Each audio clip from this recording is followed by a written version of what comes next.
Solo Leveling Season 2 has officially come to an end. If that cliffhanger ending left you craving more, you're in for a wild ride.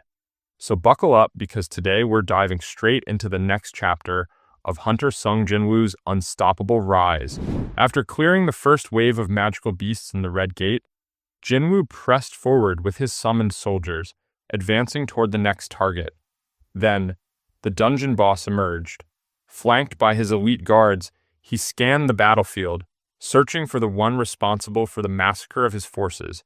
His gaze locked onto Jinwoo, an overwhelming presence that sent a ripple of unease through him. But before he could even issue a command, a chilling realization set in. The battlefield was silent. His entire army, all of them, had already been wiped out. Jinwoo found the situation amusing. He commanded his shadow soldiers to reveal themselves, then, with a cold gaze, ordered them to eliminate the enemies standing before him.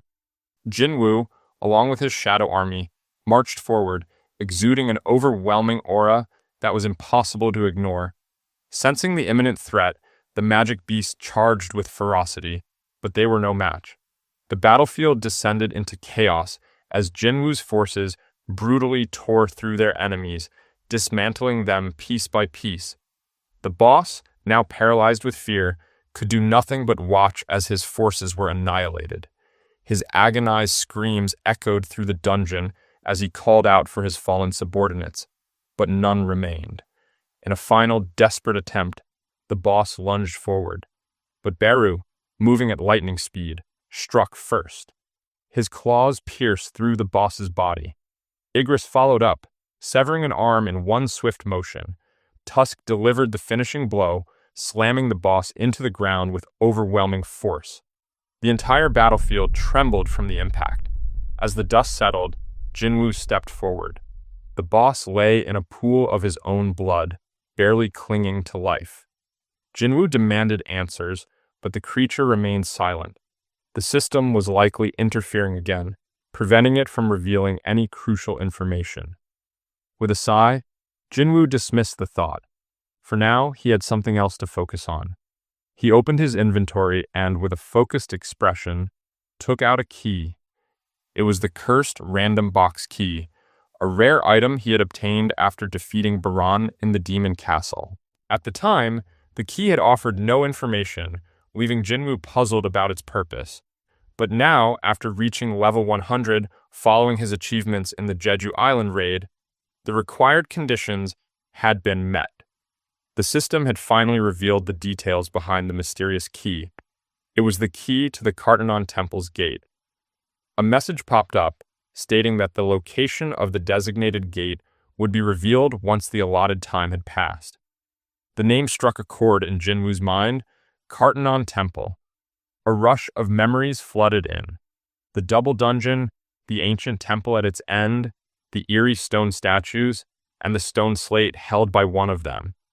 The pieces were finally falling into place. Jinwoo realized that the system was calling him back to where it all began, the very place that had set him on the path of a reawakened hunter was summoning him once more. But this time, it felt different. If everything had been orchestrated from the start, if the system had been waiting for his return, then Jinwoo knew he had to answer the call. The challenge had been issued once again, and this time, he was ready. With steely resolve, Jinwoo declared in his mind for the statue of God to wait for him, because he was coming. As Jinwoo stepped out of the Red Gate after clearing it, daylight had already broken. He began walking toward his car, ready to head to his guild office, when a man suddenly approached him, introducing himself as Adam White, a senior official from the Federal Bureau of Hunters. The man's presence hinted at something important. Curious, Jinwoo asked why he had come all the way from the United States to meet him. Adam responded with something that immediately piqued his interest. He had information that no other country or institution could provide. Adam explained that the Bureau made it their mission to share knowledge with special individuals like Jinwoo, and after his performance on Jeju Island, their interest in him had skyrocketed. But Jinwoo, skeptical, was ready to walk away, until Adam said one word: upgrader. That stopped him in his tracks. Adam offered to explain further, and the two drove off to meet the Bureau's deputy director. Upon arriving, Jinwoo was greeted by Michael Connor, the deputy director himself, who wasted no time getting to the point. He extended an offer, an invitation to join the American hunters. Jinwoo, uninterested in their proposal, cut straight to the real reason he was there: the upgrader. Soon, a middle-aged woman named Norma Selner entered the room. Connor introduced her as the upgrader, the only person in the world capable of enhancing an awakened being's abilities. Miss Selner explained her powers, though Jinwoo remained skeptical. When he questioned the effectiveness of her ability, she claimed that an individual could experience a 20 to 30% increase in strength after completing all 3 stages. Connor emphasized that the Bureau was willing to grant Jinwoo this incredible gift, hoping he would accept.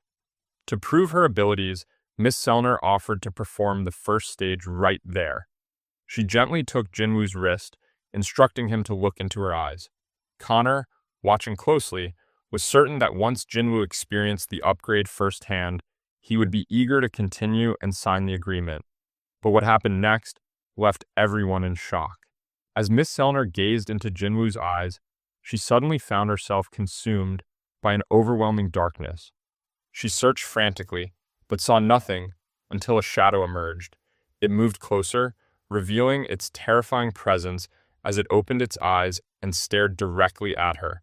Overwhelmed by fear, she screamed and fell off her chair, completely shaken by what she had seen. The 2 agents guarding Miss Selner instantly drew their guns, aiming at Jinwoo in a panic. Connor, alarmed by their reaction, quickly intervened, shouting for them to lower their weapons. He reminded them of who Jinwoo was, warning that if they had acted this way towards someone like Thomas Andre or Liu Zhigang, they wouldn't have lived to regret it. Realizing their mistake, the agents swiftly holstered their guns and rushed to assist the trembling Miss Selner. Connor turned back and bowed deeply to Jinwoo, apologizing profusely for his agent's actions. Still trying to process what had just happened, Jinwoo reassured him that it was okay. Connor rushed to Miss Selner's side, trying to understand what had happened. She could barely speak, her breathing unsteady. Seeing her distress, he quickly decided it would be best to reschedule their meeting with Jinwoo. Without hesitation, Adam escorted Jinwoo out of the room. Still struggling to catch her breath, Miss Selner finally managed to speak. To her, Jinwoo was no ordinary hunter. He was a king, a powerful king beyond anything she had ever encountered.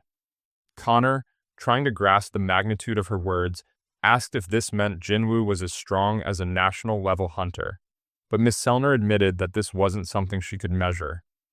What she had experienced went far beyond rankings or classifications. Still trembling, she described the sensation that had shaken her to her core. When she looked at Jinwoo, it wasn't just him she saw, but a presence within him, a force so deep and overwhelming that it had looked into her as she tried to peer into him. As fear gripped her, she shared one last chilling realization with Connor. There was no limit to Jinwoo's power. As Jinwoo left the room, the atmosphere remained tense. The Bureau had sought to recruit him, believing they could offer him something valuable. Instead, they had just uncovered something far beyond their understanding. The story then shifted to an earlier event in the timeline. The scene cut to America, where a hunter was trapped in a high-level dungeon. Fear gripped his face as a chilling presence emerged before him, Silid, the Frost Monarch who was on the hunt for the rulers within the country. A moment later, a gate opened behind him, revealing Yogumund, the Transfiguration Monarch. He hurried toward Silid, bringing urgent news about a small island to the east. Silid frowned, questioning why Yogumund was bringing up a place he had already claimed, as the island in the east was home to the Shadow Monarch. Yogumund explained that the rulers were attempting to free Legia, south of that location, and he needed to head there immediately. He urged the Frost Monarch to take his place in the east. But Silid pressed again. What about the Shadow Monarch? Yogumund reassured him that as long as the architect fulfilled the contract, and everything would go according to plan. However, He also shared an intriguing detail that made Scyld grin with excitement. The greatest fragment of light had been located in the east. Just then, the Frost Monarch sensed a powerful presence. A ruler had arrived. It was Sung Il-Hwan, Jinwoo's father. He had deliberately left traces of his power, luring the Monarchs to America.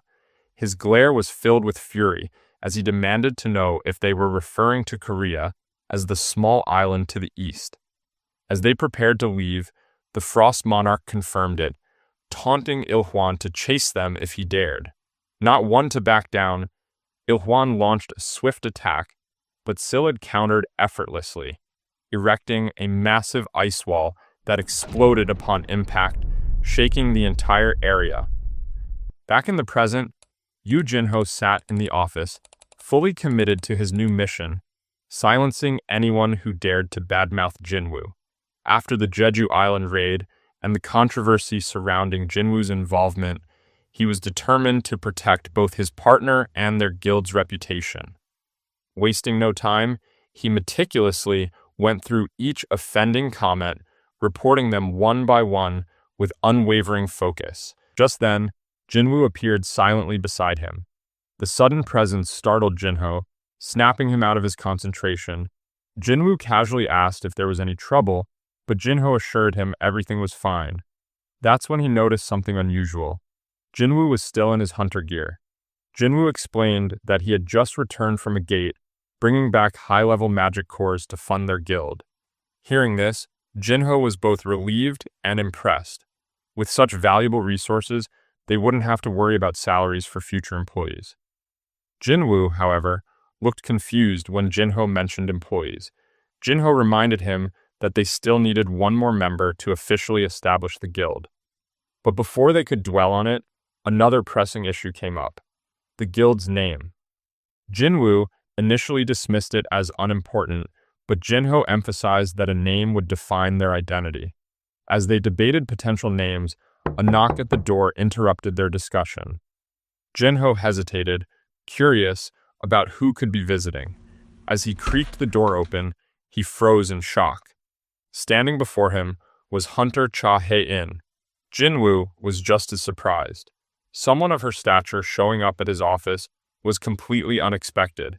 He asked what brought her there, and Hae-in, without hesitation, stated her reason. She wanted to join his guild. Jinwoo, puzzled by her request, sought clarification. It had only been 2 years since her awakening, which meant she was still under contract with the Hunters Guild. He assumed she wouldn't be able to leave so easily, but to his surprise, Hae-in was willing to pay the penalty to break her contract. What shocked him even more was that she expected nothing in return, not even a signing bonus or a salary. Jinwoo couldn't understand why she would abandon one of Korea's most powerful guilds for his newly formed, unproven one. Pressing further, he asked why she was making such a drastic decision. Hae-in hesitated. She lowered her gaze, struggling to put her feelings into words. She couldn't possibly admit the truth. After what happened in Jeju and how he saved her from the jaws of death, she wanted to be near him. But she couldn't say that. Instead, she composed herself and gave a made-up excuse. She simply wanted a simpler life. Jinwoo listened, understanding more than he let on. As an S-rank hunter himself, he knew the burden that came with it. But he wasn't about to let her join just like that. To test her resolve, Jinwoo introduced a guild entrance test. Hae-in was caught off guard, as there was no mention of a test in the recruitment notice. However, Jinwoo smoothly deflected, implying it must have been an oversight on Jinho's part. For the test, Jinwoo announced that she would have to face one of his summons, his strongest one. Yet, despite the unexpected challenge, Hae-in didn't even flinch. There was no fear, no hesitation. She was ready to take it on. Without wasting any time, Jinwoo suggested heading to the Hunter Association's gymnasium to conduct the test. As they prepared to leave, Jinwoo realized that the gymnasium was quite far from their office. He wanted to test if his shadow exchange skill could transport both of them together. He reassured Hae-in that there was no need for a long walk. They could take a shortcut, but she needed to stay close. As Jinwoo stepped toward her, Hae-in felt a lump in her throat. He was closer than she expected. Before she could process it, Jinwoo activated Shadow Exchange. In an instant, their forms sank into the shadows, vanishing from the room without a sound. As they arrived at the gymnasium, the lights flickered on automatically, reacting to their mana. The vast space was brightly illuminated, and Hae-in couldn't hide her amazement at what she had just experienced. She took a moment to take in her surroundings before her gaze finally settled on Jinwoo, who was already prepared to begin the test. Just as they were about to start, Hae-in realized she had left her weapon behind. Jinwoo pointed out that the gymnasium had reserve weapons, though they were mostly for training and not of the highest quality. Without hesitation, she examined the selection and chose a sword similar in weight and length to her usual one. Once she confirmed her choice, Jinwoo summoned Igris, the best swordsman among his shadow soldiers. While Beru was undoubtedly his strongest summon, Jinwoo knew unleashing him against Hae-in might be too much, potentially even traumatizing, so he settled on Igris for this test. Jinwoo explained the conditions. Victory would be achieved by destroying the summon, while defeat would occur if Hae-in surrendered. To make the fight fair, he retrieved the Demon Monarch's sword from his inventory and handed it to Igris. Without wasting any time, Jinwoo gave the signal, and the match began. Igris struck first, swinging the Demon Monarch's sword with deadly precision. A bolt of lightning shot toward Hae-in, crackling with immense power. She reacted instantly, dodging with cat-like agility as the blast struck the wall behind her, leaving a deep, charred mark. Jinwoo watched closely, impressed. A lesser hunter would have been fatally wounded if they had been even slightly grazed by that attack. Without losing momentum, Hae-in gripped her sword and charged forward. Her focus was unwavering, and Igris met her head-on.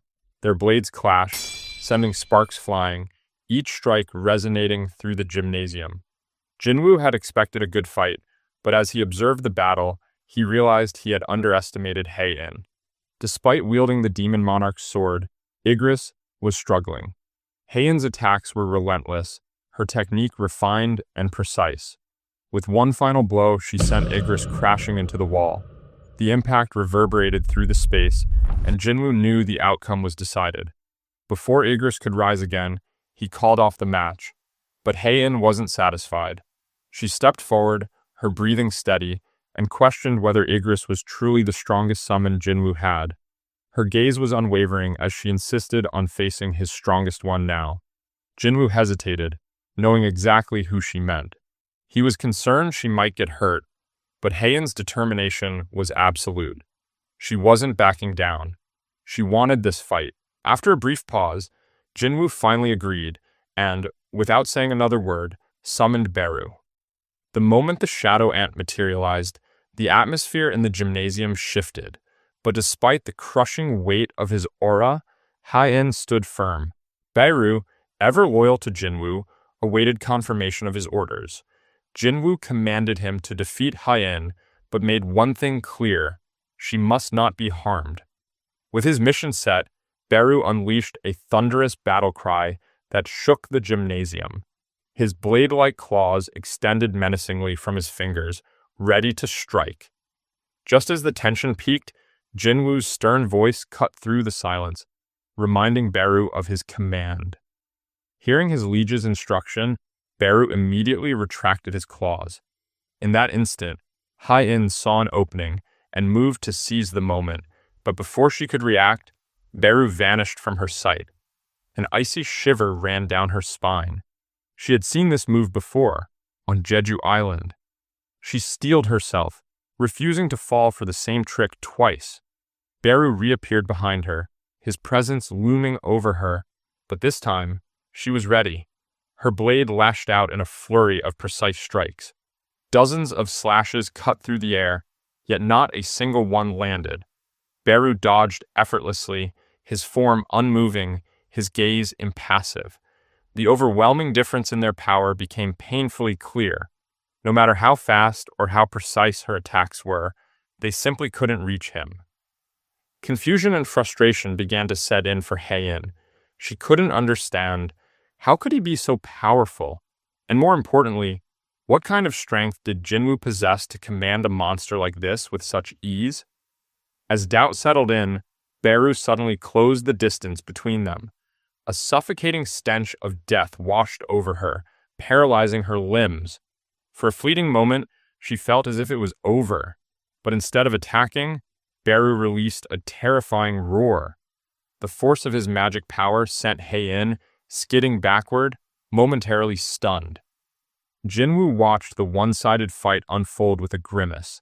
He found no pleasure in the spectacle and asked if Hae-in was satisfied, hoping she would yield. But despite everything, her resolve hadn't wavered. She still wanted to fight.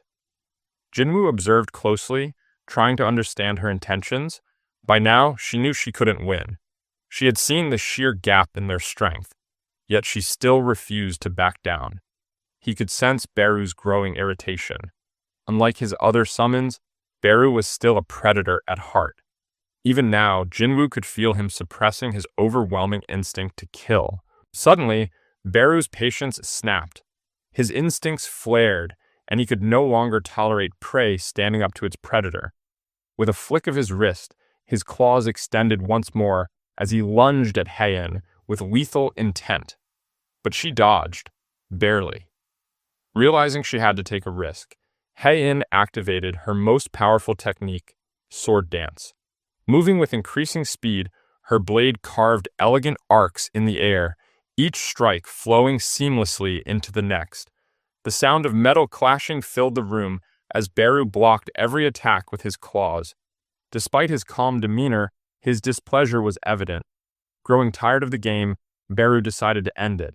As Hae-in lunged for another strike, he caught her sword with his bare hand. With a sickening crunch, he shattered it. Half the blade fell to the floor. But Hae-in didn't hesitate. She channeled all her remaining magic power into the broken weapon, its jagged edge glowing with an intense light. She was about to unleash a skill she had never used before, Blade of Light. Seeing her chance, Hae-in thrust her glowing weapon toward Beru, who had briefly lowered his guard after breaking her sword. Watching from the sidelines, Jinwoo's eyes widened. Something was wrong. In that brief moment, Beru's mind reset. Jinwoo's command to avoid harming Hae-in was overwritten, and an old, deeply ingrained instinct from his previous life resurfaced: annihilate all enemies. To Beru, Hae-in was no longer an opponent. She was prey. Claws outstretched, Beru launched himself at Hae-in with terrifying speed, intent on ending her. She froze, her instincts screaming at her, but it was too late to react. Just as his claws were about to reach her, Jinwoo intervened. In a blur, he caught Beru's attack with his bare hands. Beru trembled as his gaze met Jinwoo's. Realizing his mistake, he leaped back, dropping to the ground, begging for forgiveness. Jinwoo sighed, understanding what had happened. Beru's protective instincts had momentarily overridden his command. For a moment, he glared at the kneeling shadow before shifting his gaze toward Hae-in. She had fallen to one knee, her breathing ragged. He still didn't understand. Why was she pushing herself so hard? Someone of her caliber didn't need to risk her life over a guild entrance exam. It wasn't worth it. Jinwoo asked her why she was pushing herself so hard, hoping for an answer that would make sense. But Hae-in remained silent, avoiding his gaze. Her silence only deepened his confusion. Still confused, Jinwoo asked Hae-in if she was interested in him. Hae-in's head snapped up, her expression betraying her shock. She looked completely caught off guard, as if the question had pulled her out of a daze. Jinwoo, sensing her surprise, dismissed the thought with a shrug. But after a long pause, Hae-in quietly admitted the truth. Jinwoo was right. She did have feelings for him. At the Federal Bureau of Hunters in the United States, Director David Brennan wasn't pleased with the recent news. His men had failed to recruit Sung Jinwoo, a hunter the Bureau had been determined to bring into their ranks ever since witnessing his overwhelming strength during the Jeju Island raid. Assistant Director Connor, accompanied by Norma Selner standing beside him, apologized for their failure in completing the assignment. Brennan, eager to get to the bottom of the situation, wasted no time in demanding an explanation. He wasn't interested in apologies. He needed to know what had gone wrong. Connor detailed everything that had happened in Korea, describing their failed efforts to bring Jinwoo under the Bureau's authority.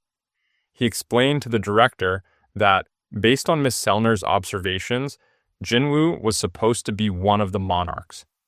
This revelation about Jinwoo took Brennan by surprise.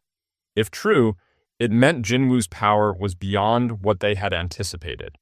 Brennan immediately sought clarification, questioning whether this put him on the level of a national-level hunter. Miss Selner took a deep breath before explaining. All reawakened hunters drew their strength from a realm known as the other side. Their abilities were not their own, but channeled from this unseen force. She had always been able to perceive these connections, feeling the energy each hunter borrowed. Some hunters glowed brighter than the rest, appearing to her as streaks of blinding light. She had always referred to them as monarchs. But Jinwoo's case was different. A chill ran through her as she recalled the experience. When she looked into Jinwoo's eyes, she hadn't seen a connection to another source of power. Instead, she had seen darkness, a vast, overwhelming force, something endless and all-consuming. Unlike other hunters, Jinwoo did not borrow his strength from anywhere. He was the source of his own power. No external forces granted him abilities, no limitations restricted his growth. He was the darkness itself. The weight of her words settled over the room like a suffocating pressure. Director Brennan, now understanding the gravity of the situation, thanked Miss Selner for her time. The implications were far beyond what he had expected. Connor watched as Director Brennan abruptly began walking, clearly having a plan in mind. When he asked where he was headed, Brennan instructed Connor to follow him to basement level 24. Both men walked to the elevator and stepped inside. As the doors closed and the descent began, Director Brennan finally broke the silence. If they couldn't use Miss Selner's abilities to bring Jinwoo into the Bureau, they would need to find another way. He wasn't willing to give up so easily. He then reminded Connor of the first ever S-rank gate that had opened, a moment in history that no one could forget. Connor immediately understood what he was referring to. That catastrophic dungeon break had unleashed destruction on a scale never seen before, wiping out the entire West Coast. In response to the disaster, America had launched an unprecedented operation, offering massive rewards to gather the world's strongest hunters. Out of all those who had participated in the legendary raid, only 5 had survived.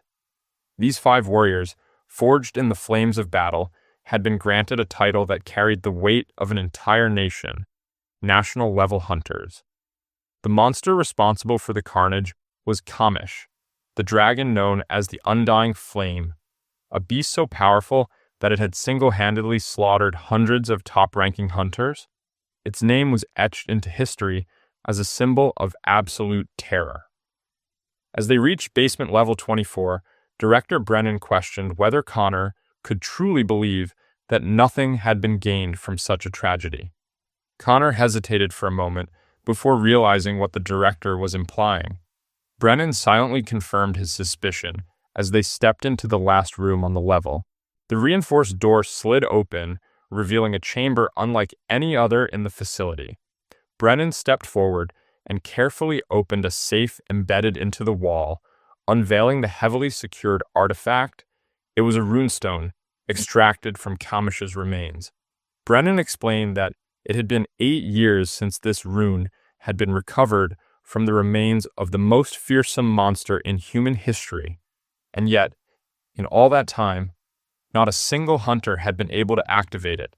The power of the rune remained untouched, waiting in the shadows as if it had been left behind for someone else, for the one hunter who might finally unlock its secrets.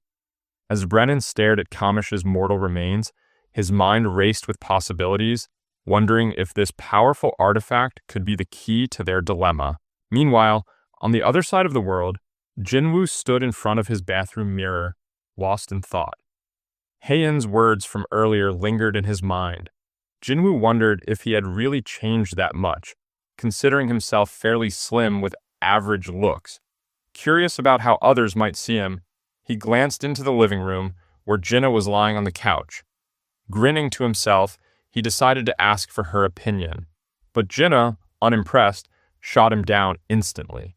She questioned where he had gotten such baseless confidence and playfully teased him, insisting that, in her eyes, he still looked like a bum. Jinwoo smirked before pinching her cheek, which quickly escalated into their usual playful banter. Their conversation soon shifted when Jinwoo mentioned his plans to form a new guild.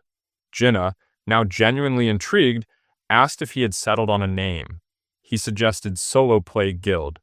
Jinah, however, immediately rejected it. She pointed out the obvious contradiction. Jinwoo wasn't a true solo player. His strength came from his ability to summon an army of shadow soldiers, so the name didn't make any sense. After thinking for a moment, Jinah offered an alternative, Ahjin Guild. She explained the meaning behind it, where Ah meant I and Jin meant to go forward. Jinwoo found it surprisingly clever, but what amused him the most was when Jinah revealed the real reason behind her choice. It was simply her name spelled backward. After mulling it over, Jinwoo admitted it wasn't a bad name for his new guild. That night, Haeun lay on her bed, feeling overwhelmed with embarrassment.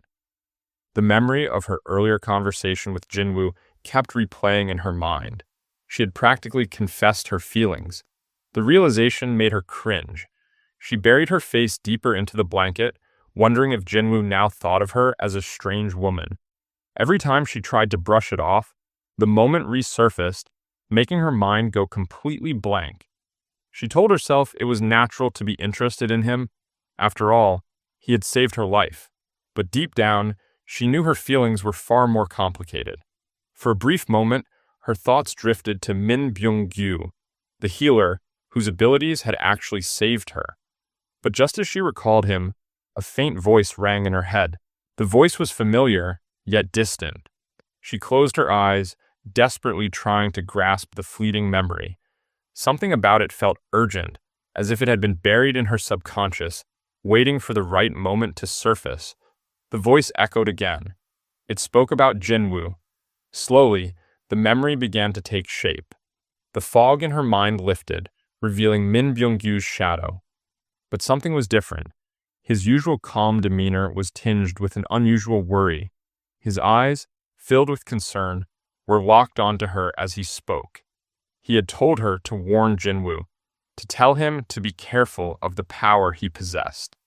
A chill ran down Haeun's spine. Her eyes snapped open as she sat up abruptly.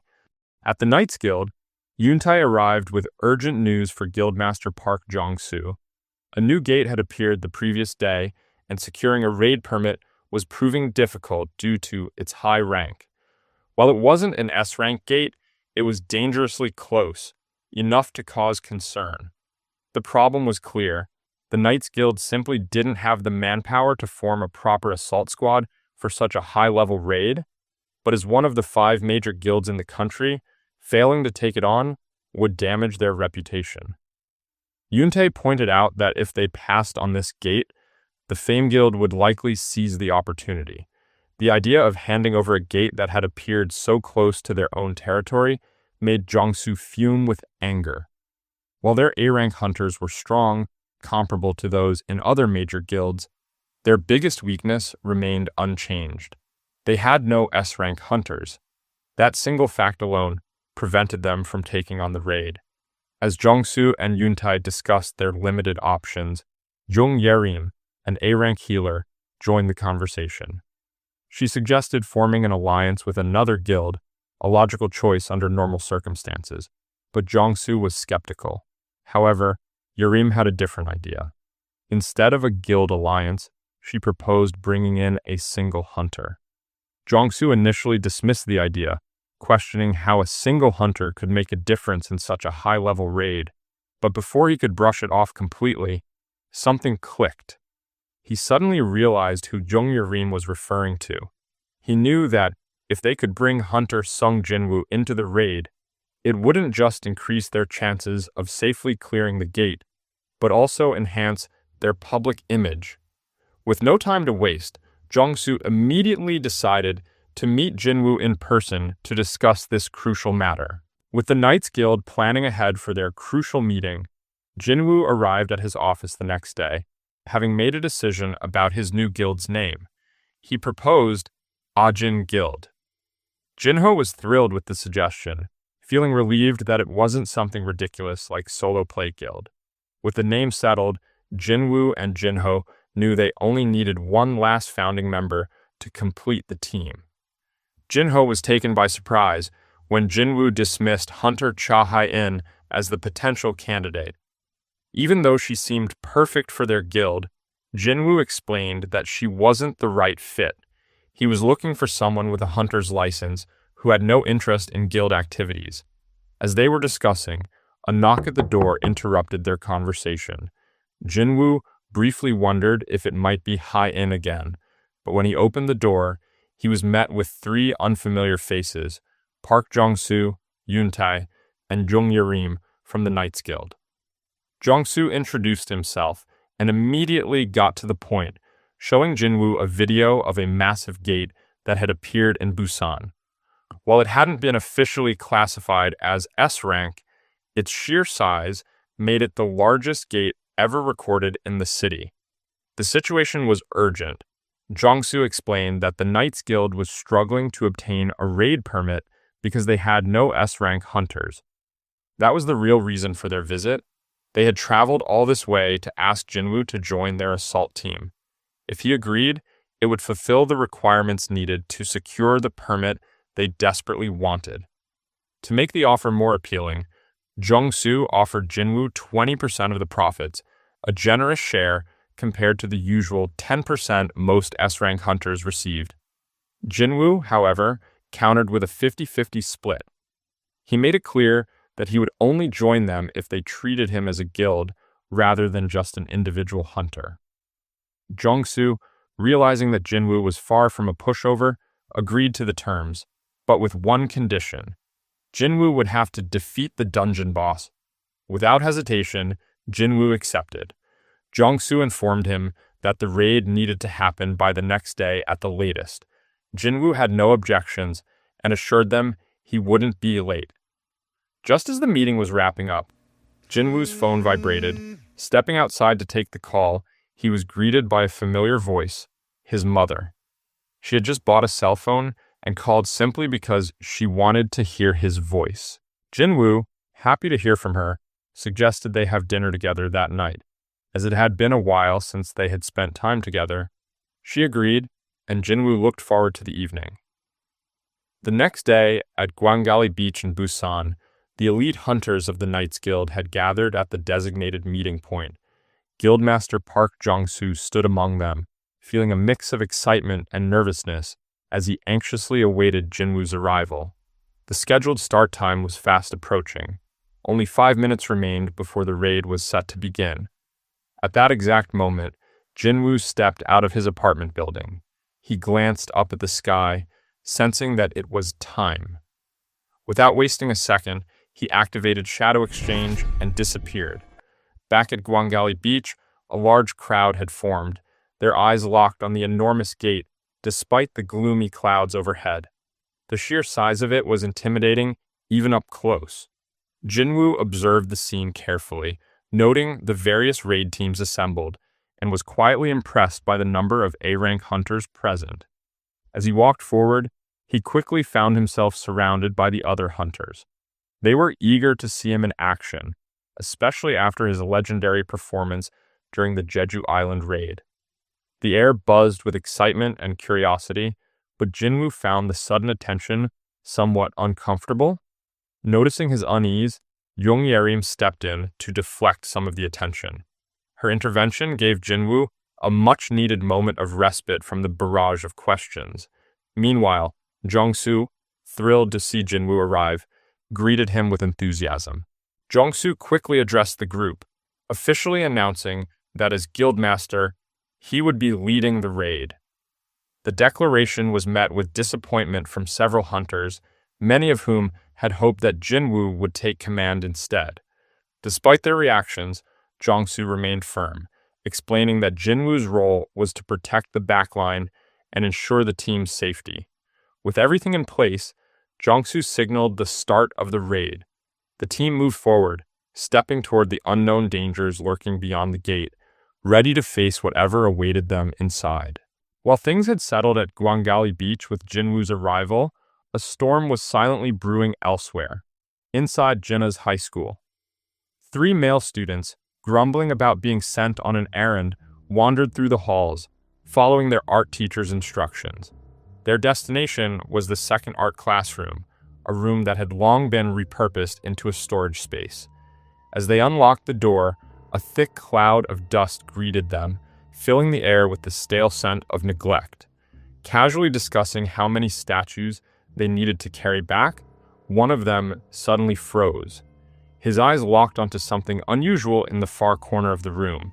The others followed his gaze. There, embedded in the wall, was a large, blue gate.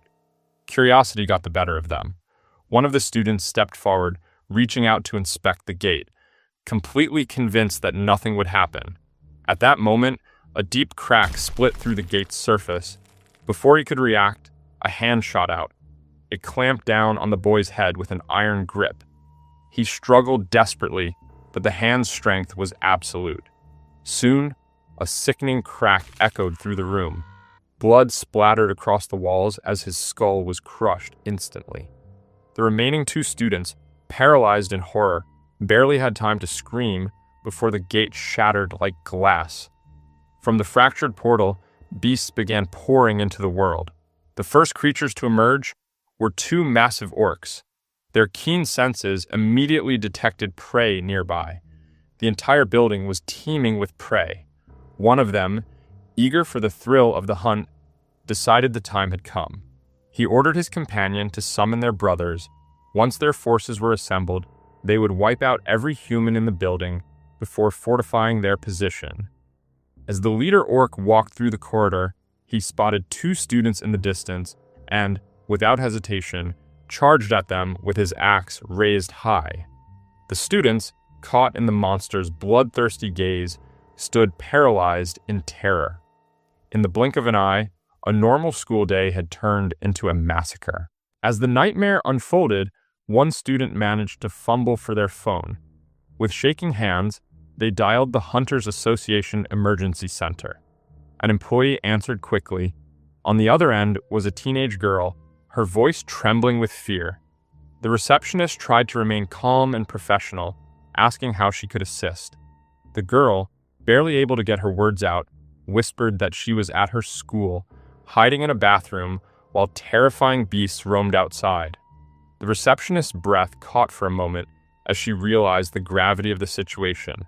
As the girl struggled to form a sentence, overwhelmed by sheer terror, the receptionist urged her to stay calm and assured that hunters were already on their way. She gently asked the girl to describe the creatures. Through quiet sobs, the girl explained. They had human-like bodies, ugly faces, and green skin. A shiver ran down the receptionist's spine. She knew what they were dealing with, an orc outbreak. But before she could warn the girl, it was too late. A deep, guttural growl rumbled through the speaker. Then came a single, blood-curdling scream, and the line went dead. The school had turned into a slaughterhouse. While some students had managed to flee, many weren't as lucky. Bloodied corpses littered the hallways, and those still alive were either running for their lives or cowering and hiding. Orcs, with blood dripping from their axes, stood over the lifeless bodies of their victims. Though some prey had managed to escape, their cruel, beastly eyes gleamed with satisfaction. There were still plenty more students trapped inside. On the top floor, a group of students huddled together, their bodies pressed against the walls as they listened to the horrors unfolding below. They had barricaded the classroom door with desks and chairs, but it was a feeble defense at best. The boys in the room clutched whatever they could find, chairs, mops, anything that could be used as a weapon, but their hands trembled and their eyes betrayed the truth. They knew none of it would make a difference. Suddenly, the door exploded from its frame as the leader orc burst into the classroom. Panic surged through the students as one boy, desperate to escape, sprinted toward the back door, only to be struck down instantly by an orc waiting in the shadows. With both exits blocked, the remaining students were trapped like cornered prey. Pressed against the wall, they could only watch in horror as the orcs closed in.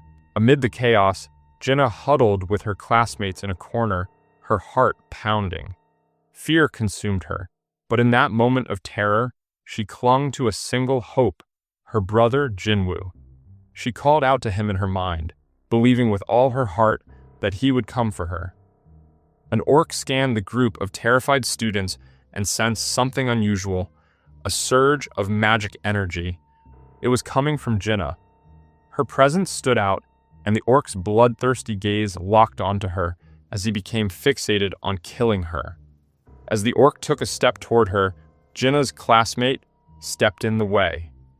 Summoning every ounce of courage she had, she tried to block the orc's path, but it was futile. His eyes remained locked on Jinah as he raised his massive axe, ready to strike. Jinah watched in horror as the weapon rose above her head. She couldn't move. Her body was frozen in fear. Desperately, she squeezed her eyes shut, bracing for the inevitable. Just as the orc prepared to strike, something completely unexpected happened. All of a sudden, a high orc shadow soldier clad in black armor emerged, gripping the orc's wrist with an iron grip. The orc barely had time to react before the shadow soldier slammed its fist down on its head with overwhelming force. The impact was so brutal that the orc shot through the roof like a rocket. Soon, more high orc shadow soldiers materialized, their imposing figures rising from the darkness, their eyes locked onto any remaining threats as they moved in unison, forming an impenetrable wall around Jinah. The battle had shifted. She was no longer in danger. Jinwoo's shadow soldiers had turned up at the school just in time, securing the area, while their master, on the other hand, had entered the dungeon alongside the Knights Guild raid party. Upon entering, they were met with a twin-headed ogre. The creature roared and swung its massive battle axe with all its might, aiming to crush anything in its path. Jong-soo, the tank of the group, charged forward, raising his shield just in time to block the powerful blow. The sheer force of the attack sent shockwaves through the ground, but he held firm. As Jong-soo held the line, he called out to Yuntai, who dashed in with lightning speed. With precision and agility, he leapt onto the ogre and slashed at both of its eyes.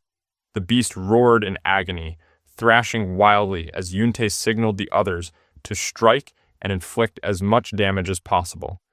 Seizing the opportunity, the Knights Guild hunters launched a coordinated counterattack.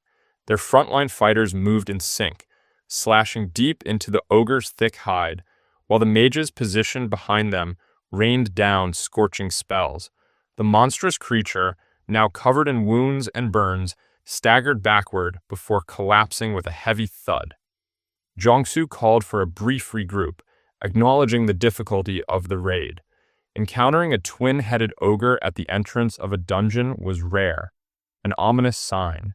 Jinwoo, surveying the scene, identified it as a gravekeeper. Jong-soo explained that such creatures often signified an army of undead lurking deeper within. Trying to keep the tension in check, Yuntai joked about not jinxing their situation, but before anyone could respond, they noticed something strange.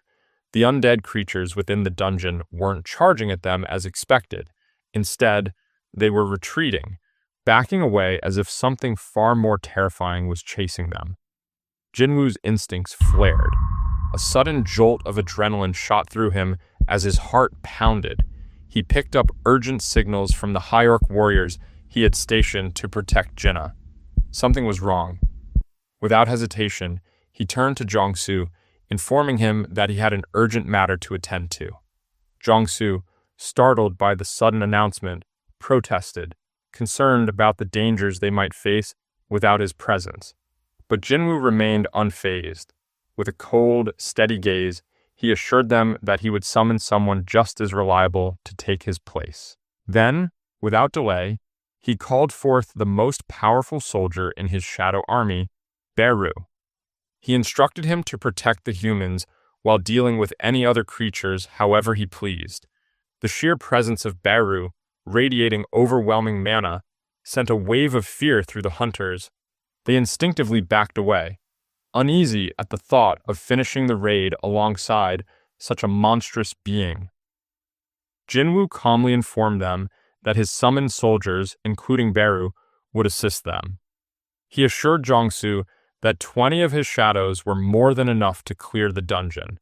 Yerim, still in shock, questioned Jinwoo's decision to leave after summoning such an overwhelming force. But one glance at Jinwoo's icy expression silenced her. He made it clear, if they didn't want his help, he could withdraw his summons, but whatever happened next would be on the Knights Guild, not him. Realizing the gravity of the situation, Jongsu quickly agreed. Jinwoo checked the cooldown timer for his shadow exchange skill, frustration washing over him as he realized there was still over an hour left before he could use it. He couldn't afford to wait. Determined, Jinwoo turned and sprinted toward the exit, but just as he prepared to cut through the undead, blocking his path, something unexpected happened. The creatures, instead of attacking, dropped to their knees, bowing before him. Jinwoo's eyes narrowed. Perhaps they were reacting to his necromancer abilities, but now wasn't the time to dwell on it. Dismissing his dagger back into his inventory, he burst out of the dungeon's exit and summoned his winged dragon, Kaizel. As he emerged, the crowd outside the gate stood frozen, watching in awe. Ignoring their curious stares, Jinwoo climbed onto Kaizel's back, eyes burning with determination. With one command, he took off, soaring through the skies at breakneck speed, racing toward Jinah. Back at the high school, the leader Orc's head was sliced in half, its massive body collapsing to the floor. The towering shadow soldier slammed the remaining 2 orcs into the ground with a lethal blow. The students, frozen in fear, could only watch in horror, unable to comprehend what had just happened. In an instant, all 3 orcs attacking the classroom had been eliminated. Now, the shadow soldiers stood silently, guarding Jinah. Confused and still in shock, Jinah wondered if her brother had arrived, but as she looked around, the shadow soldiers refused to let her leave their side, pointing toward the lingering dangers still present in the building. Suddenly, a thunderous boom echoed through the halls. The dungeon gate cracked open, and a throne emerged. The final restriction had been lifted, unleashing the dungeon's master, Groktar, the orc warlord and chief of the Red Blade tribe. Sitting atop his throne, he exuded a terrifying presence, ready to bring mayhem upon the school. His moment of stillness was broken by a panicked subordinate rushing to his side, breathlessly reporting that a group of high orcs was assisting the humans. Groktar, unimpressed, asked how many there were. Upon learning there were only 3, he scoffed at the idea that his warriors couldn't handle them.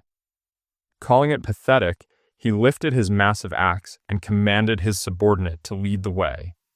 Reaching the classroom, Groktar wasted no time. With a powerful swing, his axe struck the towering shadow soldier, sending it flying. The other orcs erupted in cheers, chanting their leader's name. Despite their formidable strength, the shadow warriors were no match for the chief of the Red Blade tribe. Boasting about his countless victories, Groktar pointed to the tattoos covering his body, each a symbol of an enemy he had slain. He taunted the shadow soldiers, demanding a better fight.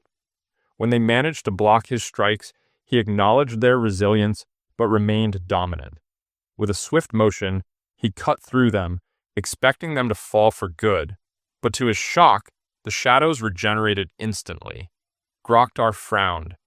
Was this some kind of sorcery? No matter how many times he cut them down, they kept coming back. Frustration boiled inside him. As he pondered a way to eliminate the shadow soldiers, a voice rang in his head, urging him to kill the humans. The constant nagging gave him a headache. He then suddenly realized that if these shadows were controlled by magic, eliminating their caster would put an end to them. His gaze scanned the room, and then he saw Jinah. She stood behind the towering shadows, trembling. Groktar was certain she was the source. Without hesitation, he commanded his orcs to seize her, knowing the shadow warriors would be powerless while regenerating. One of his subordinates lunged toward Jinah. The shadow soldiers tried to intercept, but they were swarmed by the other orcs, who relentlessly slashed and stabbed, keeping them at bay. As the battle raged on, Groktar advanced on Jinah himself. He grabbed her by the mouth, lifting her effortlessly off the ground. A wicked grin spread across his face. He was about to squeeze the life out of her when a deafening roar echoed from the distance. Groktar's instincts screamed at him. Something was coming, fast. A surge of fear locked him in place as the thunderous sound of an approaching force grew louder. His grip loosened, and Jinah fell to the ground, gasping for air. Her friend rushed to her side, frantic with concern, but Groktar wasn't paying attention anymore. His focus was locked on the overwhelming presence closing in. Every second, it drew closer. Groktar's jaw clenched, his eyes widening as he grasped the sheer magnitude of the power rushing toward them. Panic surged through him as he bellowed to his orc warriors, ordering them to brace for impact. But before they could react, an earth-shattering explosion tore through the building. The classroom wall was obliterated, sending dust and debris billowing through the air. Jinah coughed, struggling to catch her breath, her vision blurred by the chaos around her. But amid the destruction, a familiar presence emerged beside her. Without a word, Jinwoo gently patted her head, a silent reassurance that she was safe now. Groktar swallowed hard as he faced this new and incredibly powerful adversary. The overwhelming presence of Jinwoo sent a chilling fear through him, a feeling he had never experienced before. Desperate to assert himself, Groktar straightened and introduced himself as the chief of the Red Blade tribe. But before he could finish, Jinwoo's hand rose. Filled with rage, Jinwoo pointed directly at Groktar, his voice cutting through the tension like a blade as he commanded him to shut up and wait. The orc chief froze, instantly silenced by the overwhelming presence before him. Jinah, tears welling in her eyes, threw her arms around her brother the moment her coughing subsided. Jinwoo stroked her hair gently, asking if she was okay. Apologizing for being late, he glanced around, ensuring the students were safe. They nodded in relief, confirming they were unharmed. His gaze then landed on Jinnah's face, where a distinct handprint on her cheek and neck made his blood boil. Without hesitation, he commanded Igris to stay by her side and protect her, then summoned additional shadow soldiers to escort the remaining students to safety.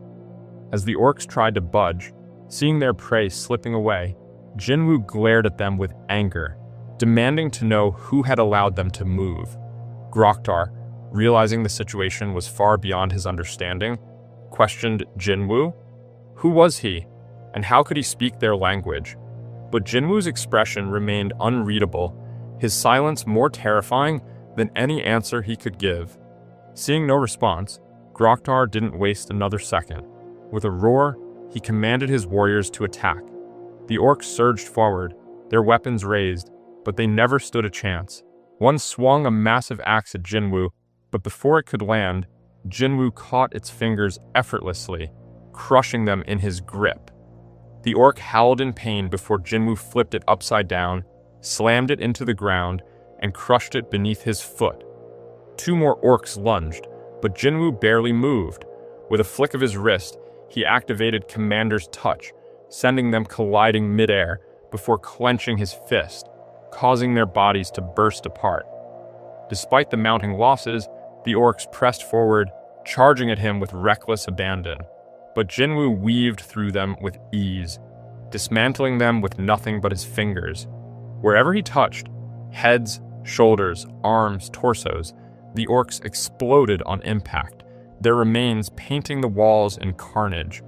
In mere moments, dozens of orcs lay motionless, and Jinwoo stood face to face with Groktar. The Orc chief barely had time to react before Jinwoo grabbed him by the jaw and slammed his head against the wall. Groktar gasped for air, his vision spinning as he struggled to comprehend what had just happened.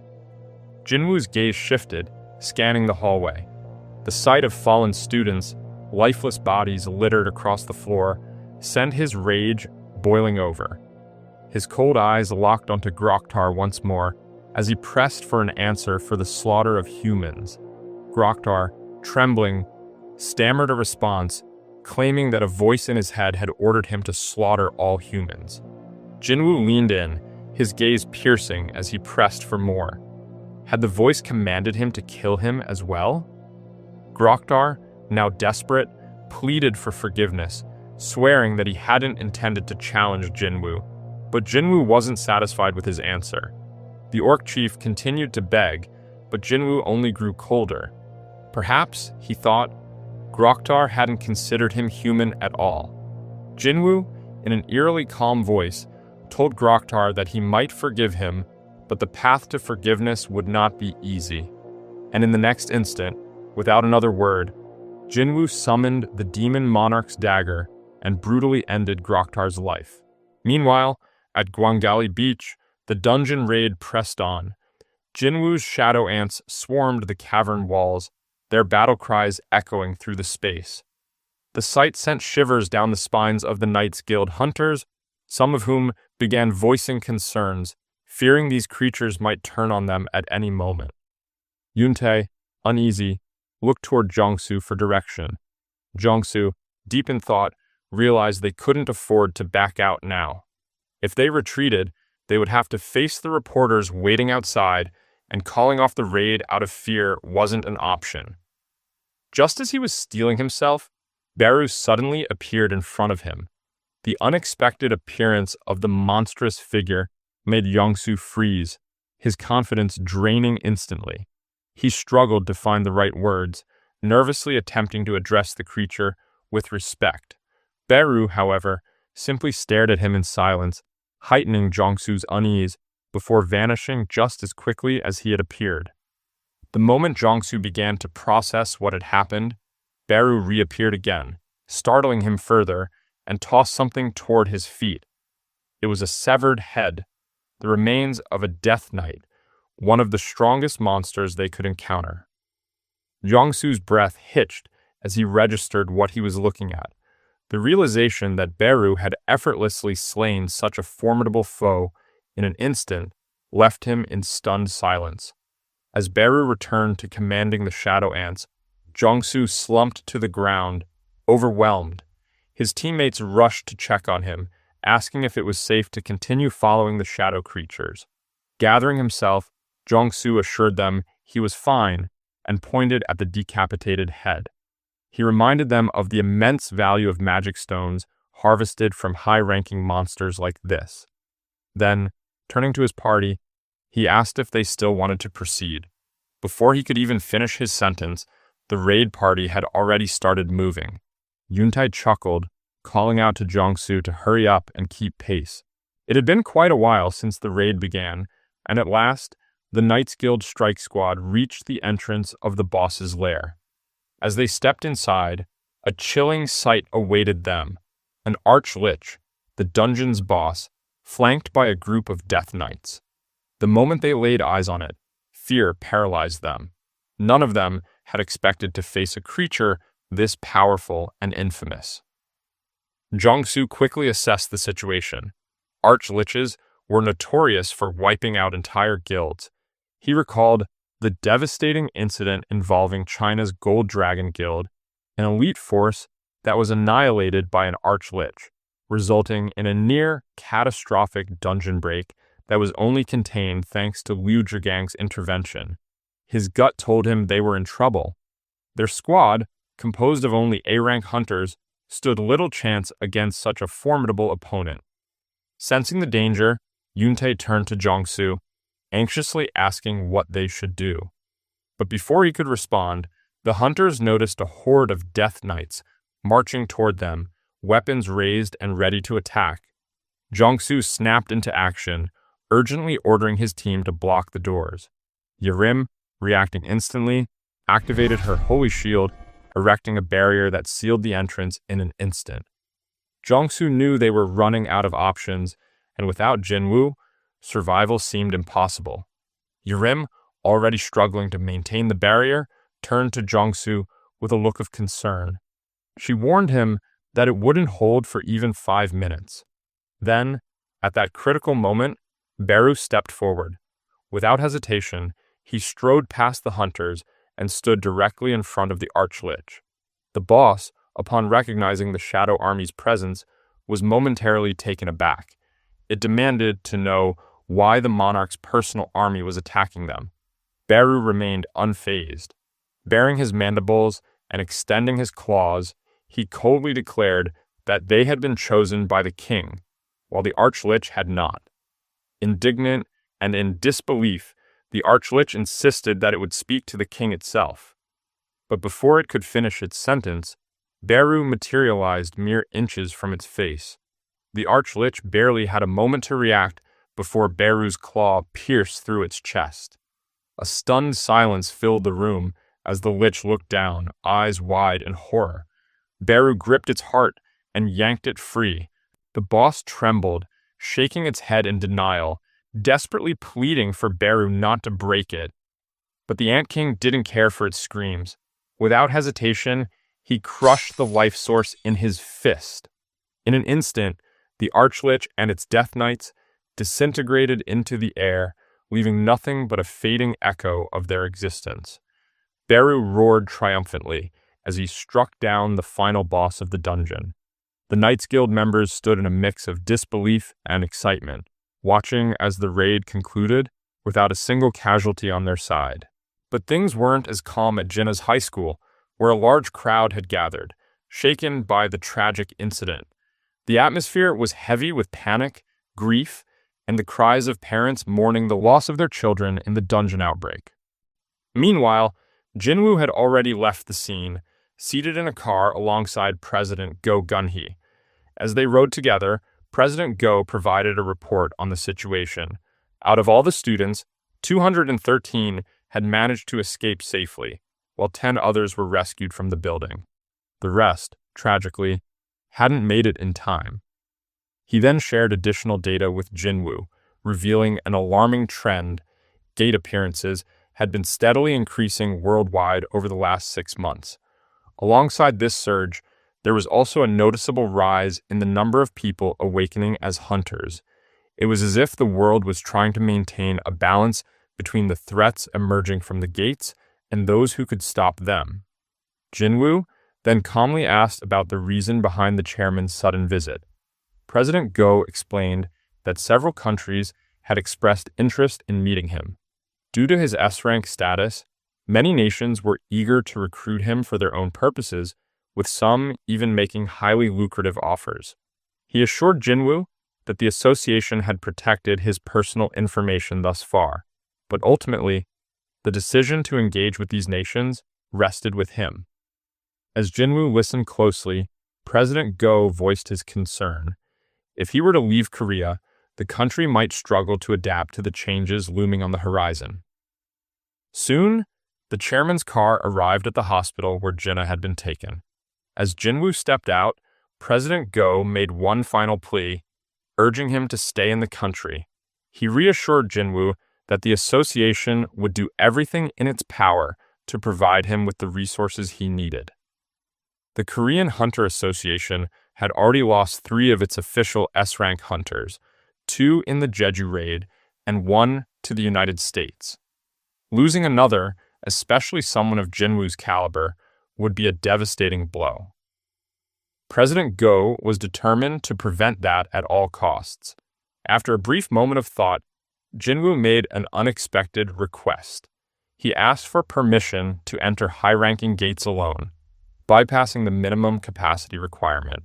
President Go was taken aback. The law requiring a set number of hunters in raids was designed to protect them from unnecessary risks. However, as he considered Jinwoo's words, it became clear that this might have been the very reason he had formed his own guild. Jinwoo confirmed this and asked if his request was too much. While the idea of a single-man raid team was unheard of, President Go understood that Jinwoo wasn't just any hunter. Though hesitant, he agreed that it wasn't impossible and promised to do everything in his power to make it happen. After dropping Jinwoo at the hospital, President Go headed straight to the National Assembly to discuss Jinwoo's urgent matter. As he presented his request to recognize summoned minions as official members of strike squads, one of the assembly members immediately rejected the idea, calling it absurd.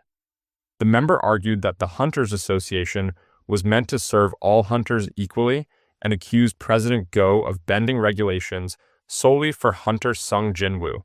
Remaining calm, President Go acknowledged that this was indeed preferential treatment. He then posed a simple yet powerful question to the assembly.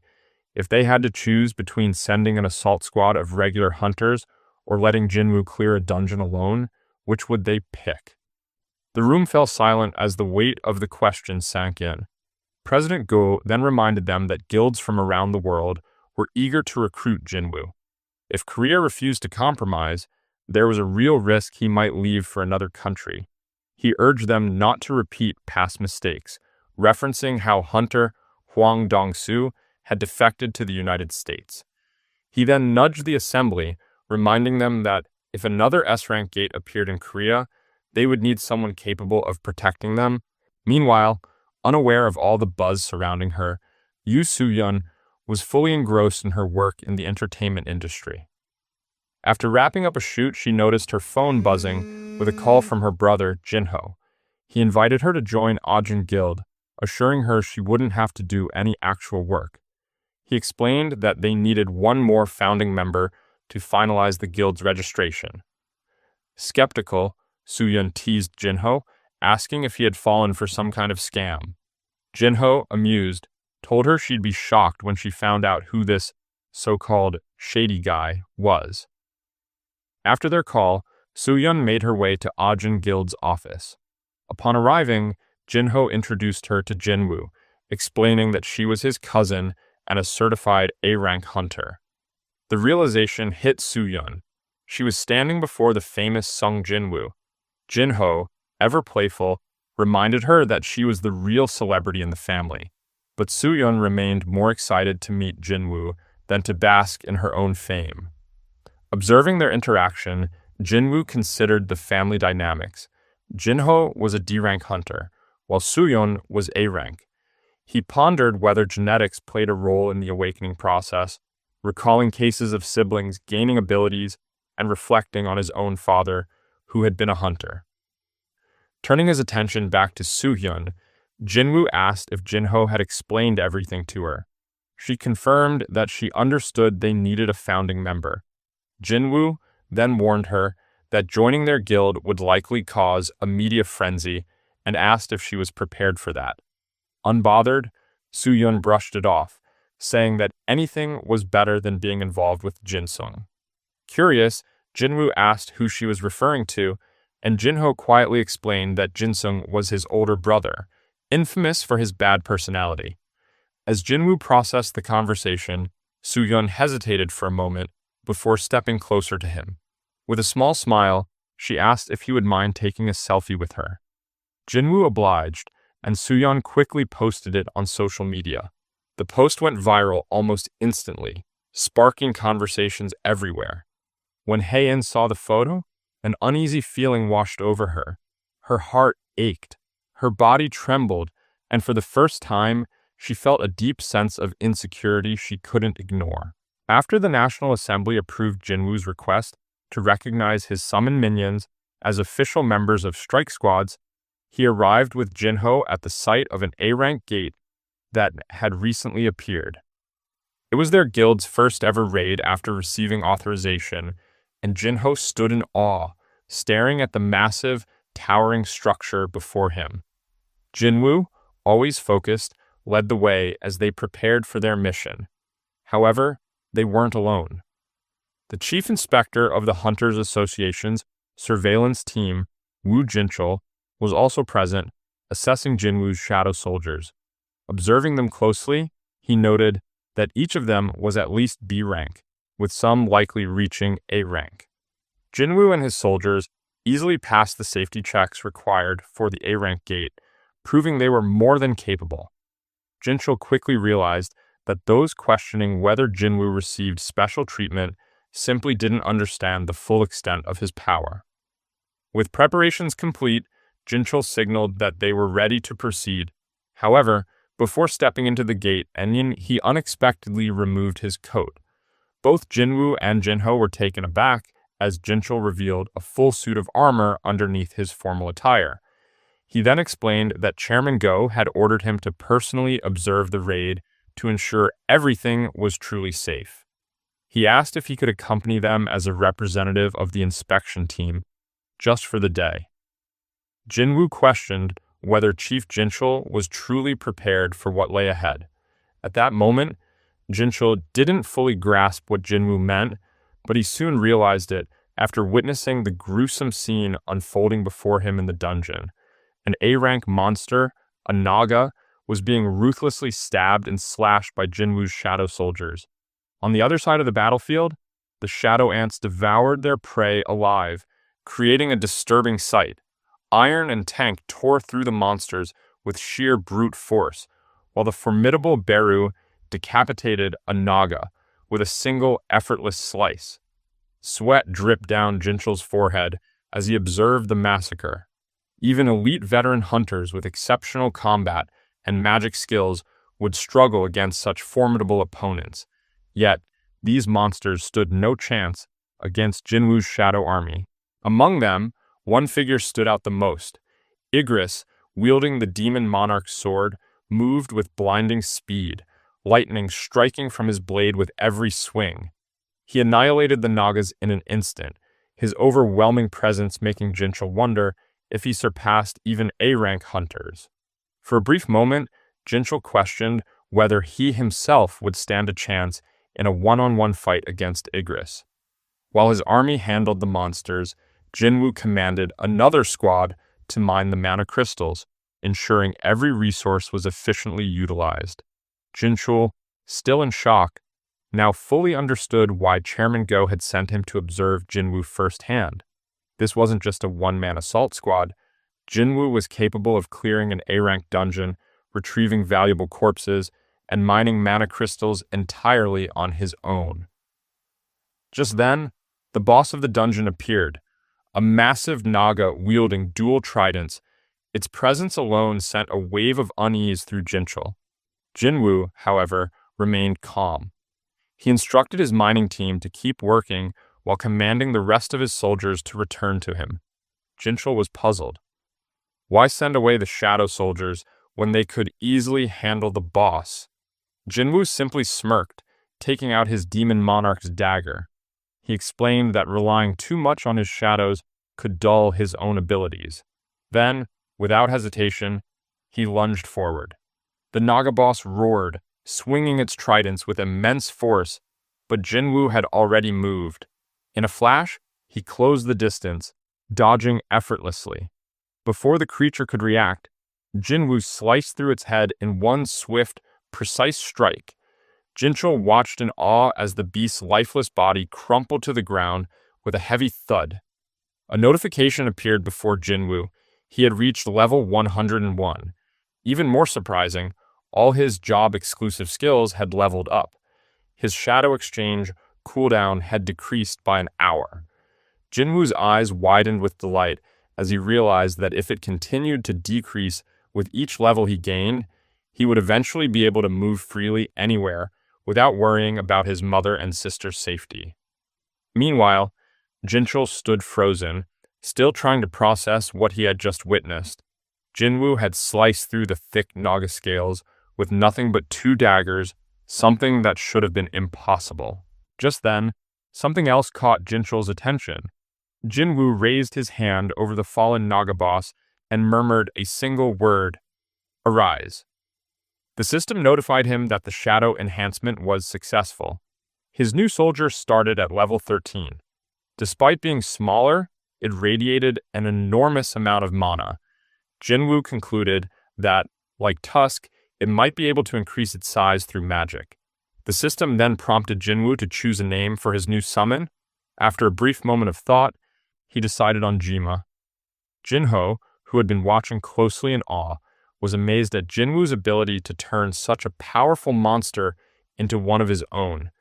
Despite his excitement, he reminded Jinwoo that they should head out. However, Jinwoo's gaze remained locked on the massive carcass before him, contemplating what to do with it. Outside the gate, reporters stood in wait, ready to capture anything noteworthy. Then, from within the gate, an enormous figure emerged, carrying the Naga boss's carcass on its shoulders. It was Tusk. Gasps filled the air. Cameras flashed wildly. Panic briefly set in among the reporters, but once they realized it was Jinwoo's summon, fear turned into excitement. Tusk, feeling self-conscious under the spotlight, responded with a big, awkward smile. Jinho and Jinwoo stood silently, realizing that their first raid had attracted far more attention than they had expected. Meanwhile, Chief Woo Jinchul, standing beside them, remained shaken. The scenes he had witnessed inside the dungeon refused to leave his mind. With the same exhausted and shaken expression, Chief Woo Jinchul arrived at the Hunter Association, recounting the entire ordeal to President Go Gun-hee. Jinchul, his eyes dark with unease and sweat trickling down his brow, admitted that what he had witnessed wasn't a typical raid, it was a massacre. As he detailed every moment inside the dungeon, President Go let out a deep sigh. Understanding the toll this experience had taken on him, the chairman calmly instructed Jinchul to take some rest. Left alone in his office, President Go stood by the window, lost in deep thought. Hunter Sung Jinwoo had not only cleared an A-rank dungeon, but had also retrieved monster corpses and mined mana crystals, completely on his own. He recognized Jinwoo as a one-man guild, an army unto himself. A slow smile spread across President Go's face. His earlier instincts had been correct. Korea, and the world, was on the brink of a massive shift in power. And the first tremor of that shift was already underway. In Tokyo, the bustling city suddenly came to a standstill. Pedestrians froze. Conversations stopped. All eyes turned to the sky, where an enormous shadow loomed overhead. A gigantic portal, the size of a skyscraper, had opened in the heart of Shinjuku. An S-rank gate had just appeared. That wraps up the Ahjin Guild arc. Stay tuned for part 2. Hit the subscribe button and turn on notifications so you don't miss the next part when it drops. I'll see you in the next one as we dive into a brand new chapter. Until then, check out these 5 anime like Solo Leveling with overpowered main characters.